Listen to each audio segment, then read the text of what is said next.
Have you ever looked at your dog and just wondered, what is going on inside that free little head? You're not alone. Our dogs are our best friends, but sometimes their behavior can be a total mystery. They'll spin in circles before lying down, kick up grass after doing their business, or stare at you with those big, soulful eyes like they know the secrets of the universe. Well, today, we're diving deep into the world of dog behavior to decode some of their most common, and sometimes weirdest, habits. This isn't just about satisfying our curiosity. Understanding why our dogs do what they do is the key to building an even stronger, more loving bond with them. So, grab your four-legged friend, get comfy, and let's unlock their secret world together. First up, one of the most classic dog behaviors, the tail wag. We all think a wagging tail means a happy dog, right? Well, it's a bit more complicated than that. A dog's tail is a sophisticated communication tool. While a loose, full-body wag, especially with the tail at a mid-height level, usually does signal happiness and friendliness, the direction and speed of the wag tell a much bigger story. For example, studies have shown that dogs tend to wag their tails more to the right when they see something they like, such as their owner. But if they wag more to the left, it might indicate negative feelings like anxiety or fear, maybe when facing a dominant, unfamiliar dog. A high, stiff, fast wag can be a sign of arousal or even aggression, like a warning sign saying back off. And a low, tucked tail. That's a clear signal of fear or submission. So next time your dog's tail is going, pay attention to the details. It's like they're sending you a secret message. Let's talk about sniffing. Specifically, sniffing other dogs' rear ends. It might seem gross to us, but for dogs, this is perfectly polite social etiquette. It's their version of a handshake and exchanging business cards, all in one. Dogs have an incredible sense of smell, thousands of times more powerful than ours, thanks to a special organ called the von Ronnesel organ, or Jacobson's organ, located in their nasal cavity.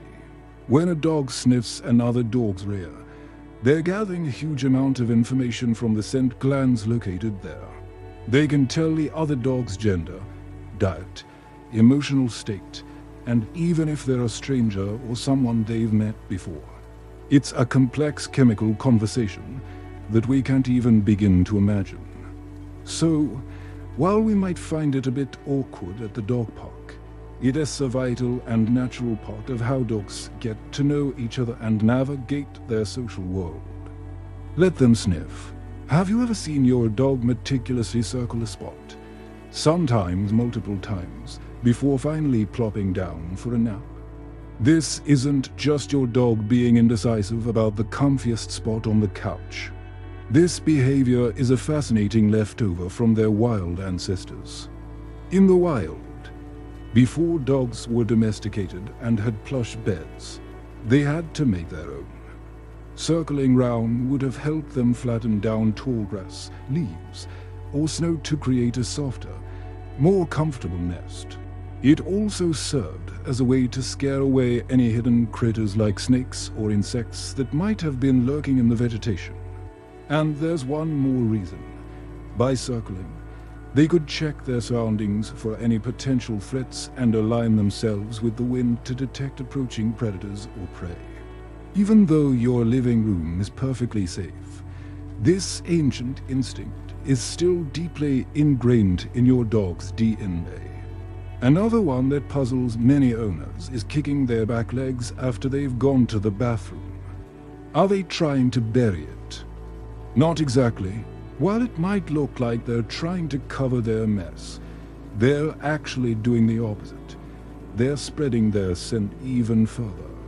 Dogs have scent glands in their paws, and when they kick the dirt, they're leaving behind a powerful "I was here" message for other dogs to find. The visual marks of the scratched ground, combined with the scent from both their waist and their paws, create a multisensory signpost. It's a form of territory marking and communication, much like posting a status update on their social media. So, when your dog does this little kick dance, they're not being messy. They're confidently announcing their presence to the neighborhood. What about that intense stare? You're eating dinner. You're watching TV. You're just trying to relax, and you feel it, the weight of your dog's unblinking gaze. It can feel a little creepy, but it's often a sign of deep affection and a request for direction. When your dog stares at you, they're often trying to read your cues. Are we going for a walk? Is it dinner time?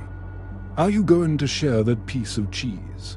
They are incredibly attuned to our body language and facial expressions. This behavior was crucial during domestication, as dogs who were better at reading human signals were more likely to be cared for. That loving gaze is also a chemical reaction. Studies show that when dogs and humans stare into each other's eyes, both of their brains release oxytocin, the love hormone, which is the same hormone that helps mothers bond with their babies.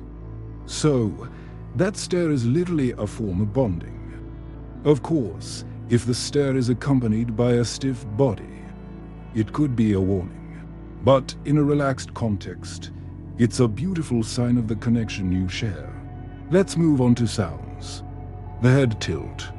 There is almost nothing cuter than when you talk to your dog and they tilt their head to the side, with their ears perked up, looking utterly confused and adorable. Scientists believe there are a couple of reasons for this. One theory is that they're readjusting their ears to better pinpoint the source and nuances of a sound. Their ears can move independently, and the tilt helps them triangulate where a specific word or tone is coming from. Another popular theory suggests it's about vision. A dog's muzzle can obstruct their view of the lower part of a person's face. By tilting their head, they can get a clearer picture of our mouth and facial expressions, which helps them interpret our intentions. And, let's be honest, they probably also do it because they know we think it's adorable. When they tilt their head and we respond with praise and affection, we positively reinforce the behavior, so they learn to do it more often to get a reaction from us. Smart, aren't they? Now, for a more destructive habit, chewing. Puppies chew because they're teething. But why do adult dogs chew furniture, shoes, and everything in between? Chewing is a natural and important behavior for dogs of all ages. It helps keep their jaws strong and their teeth clean. For many dogs, it's also a way to relieve stress, boredom, and anxiety. If a dog isn't getting enough physical exercise or mental stimulation, they might turn to chewing as an outlet for their pent-up energy. It's their way of saying, "I'm bored," or "I'm stressed out." To manage this, it's not about stopping the chewing, but redirecting it. Provide plenty of appropriate chew toys. Rotate them to keep things interesting, and make sure your dog is getting enough walks, playtime, and training to keep their mind and body active. A tired, mentally stimulated dog is a happy dog, and a happy dog is much less likely to eat your favorite pair of sneakers. Finally, why do dogs follow us everywhere, even into the bathroom? This is often called Velcro dog syndrome, and it stems from their pack animal instincts. In a pack, staying close to the group means safety and security. You are your dog's pack leader and the center of the universe. By sticking close to you, they're simply following their instinct to stay with their family. It's a huge compliment. They trust you, they feel safe with you, and they don't want to miss out on any of the action. While it can sometimes be a bit much, especially when you trip over them for the 10th time, try to see it as a testament to their loyalty and love. If this behavior is excessive and tied to anxiety when you leave, that might be separation anxiety, which is a more serious issue that might require help from a professional trainer or veterinarian. For many dogs, though, it's just their way of being your most devoted shadow. Understanding these behaviors is like learning a new language, your dog's language. It turns moments of confusion into moments of connection. The next time your dog spins in a circle, kicks up grass, or just stares at you with those loving eyes, you'll know there's a deep, instinctual reason behind it.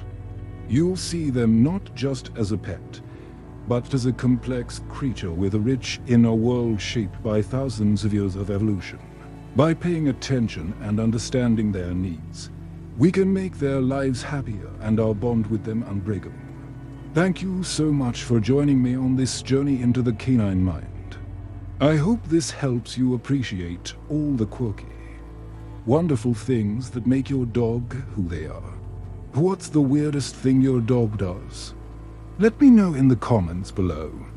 And if you enjoyed this video and want to learn more about our amazing animal companions, don't forget to like, subscribe, and hit that notification bell so you won't miss our next adventure. Thanks for watching. Give your dog a big hug from me.